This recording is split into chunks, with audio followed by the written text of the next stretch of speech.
All right, guys, the draft is going to be up and coming in the next few hours, and the pick of the draft of the first round so far is the Michael Penix pick. Everybody's talking about it.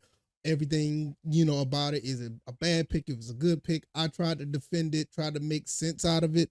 I ain't gonna say defend it. I'll say more like I tried to make sense of it. I didn't want the pick. I wanted Latu, but nevertheless, I want to talk a little bit about what Colin Cowherd said about the Falcons drafting Michael Penix. Now, I don't really listen to Colin too much, but I will say that this is probably the best argument you're going to have when it comes to this pick. And with that being said, it does make sense. At the end of the day, I just feel like a lot of people looking at this from a conventional way, because this was extremely unconventional. I did not see this coming. I don't think anybody did.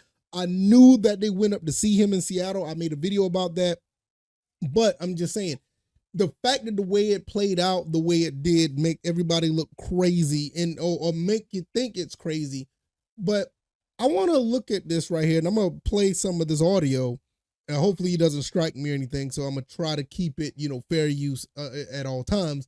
But I want to put this out there, and I want you guys to think about this, and we're just gonna go and react to what Colin Cowherd said. So let's go ahead and let's go ahead and listen to this, and we'll just go from there.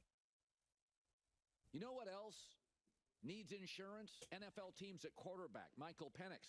But the difference with this insurance policy, you'll pay into it for a year, and then it potentially will pay you for the next 15 and make you rich. And that's a bad investment. It's an insurance policy for a year, and then it's going to pay you potentially year 2 to year 15. Who cares if Kirk Cousins upset that they drafted Michael Penix? Aaron Rodgers was upset when they drafted Jordan Love. Favre was upset when they drafted Aaron Rodgers. And they're that makes a lot of sense. I mean, that is true. Like, they were upset, and it's an insurance policy. You got a guy coming off an Achilles. Yes, you paid him $180 million. The first 2 years, $90 million up front. I get it. But this does make sense when you're thinking about it. It does. So let's keep listening. They're both better than Kirk Cousins, and they were both in their prime. Kirk's not. Who cares if he's upset? He's made more money, seriously, than Brady at quarterback. He'll get over it. This is not a catastrophe. When's the last time you heard a team say this? We have the best quarterback in our division and maybe the best backup in the NFL. I've never heard anybody say that, but you could have made the case with the Packers at one point actually doing that, but I don't think I ever heard anyone say that at all. Oh, man. Son, you a mess. That's a problem. For the record, you know who teams didn't move up to get? J.J. McCarthy. Even Minnesota liked him, moved up one spot. Reportedly, Seattle, the Raiders, and the Saints all tried to move up into the top 10 to get Penix. That is very true. They did. And I'm glad that the Saints didn't get him because, come on, they're the Saints. But let's keep going. I'm sorry. A disaster is paying Dak $385 million, which the Cowboys may do in a year. That's true. Paying Kirk Cousins off an Achilles surgery at 36 in a bad division, $180 million, getting him to play for a year, win 10, 11 games, and then he gets beat out by Penix. That's a disaster? I don't think so. Again, Green Bay a few years ago, with Aaron in his late prime. You know what? And a lot of people, want to look at it in the negative side, but I think what Colin said does make a lot of sense. I'm not saying I'm 100% on board because I still wanted the defensive guy, but what he said does make sense. I cannot lie, it does.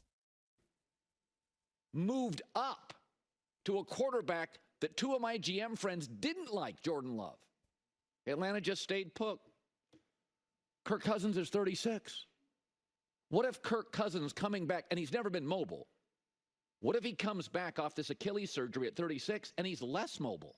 Well, you know what you got. You got a guy that just basically going to have to get rid of the ball quick, or let's just say if he's less mobile and get hit more, you got a quarterback in waiting. And this is a quarterback that everybody wanted, and this is a quarterback that I think that he can come in right away to play. So it is somewhat of an insurance policy regardless of the situation. Does Penix look like a horrible pick then? What if Kirk Cousins gets hurt again? 66 quarterbacks. 66 quarterbacks played last year. Yeah, and that's something nobody wants to talk about, or they don't talk about. A lot of quarterbacks did get hurt last year, including Kirk Cousins. And you know what happened? They had to go out and get Josh Dobbs, which Josh Dobbs did beat the Falcons, but you had to go out and get a Josh Dobbs to play for you. Now, we do realize that the Falcons were in a bad situation the last couple of years at quarterback.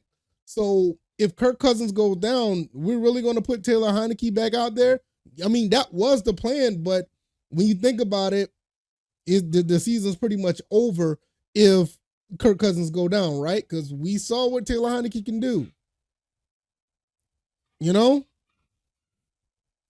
It is the only position worth over a point.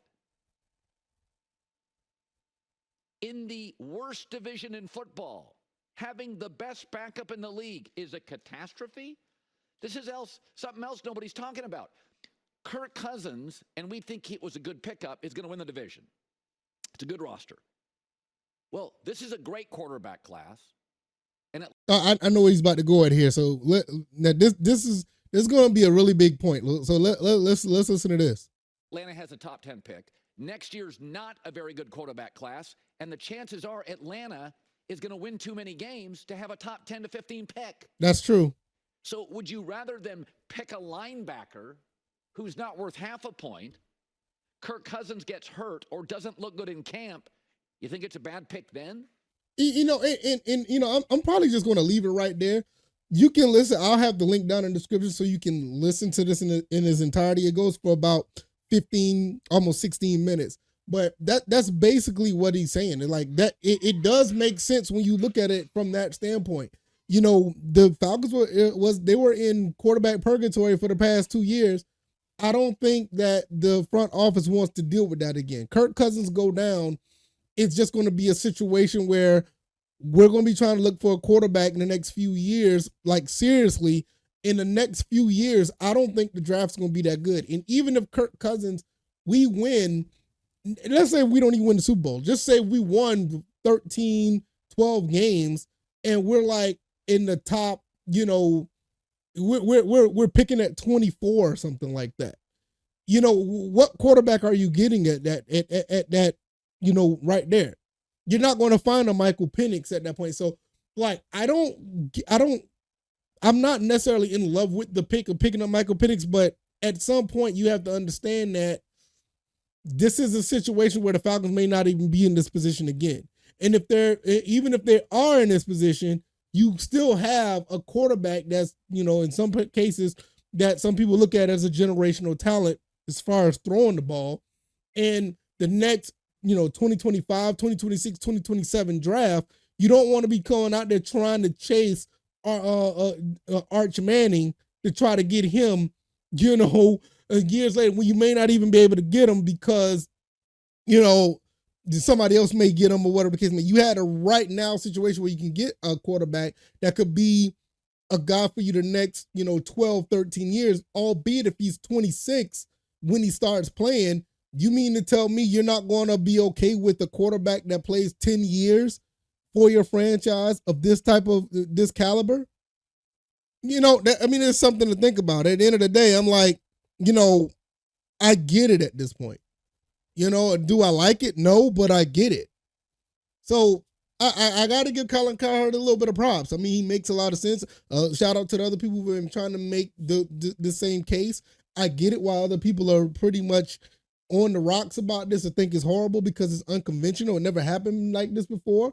But if something happens to Kirk Cousins, nobody's going to be thinking about this. If Kirk Cousins is not the guy, nobody's going to be thinking about, you know, this situation. I mean, it is what it is, in my opinion. So I'm going to get up out of here. I'm looking at this picture right here. Michael Penix looks a lot like Champ Bailey in this picture. That's kind of wild, right? But I'm going to get up out of here, man. Hopefully you guys enjoyed this video, and I'll see you in the next one. Like, share, and subscribe. I'll see you guys in the next one. I'm out. Peace.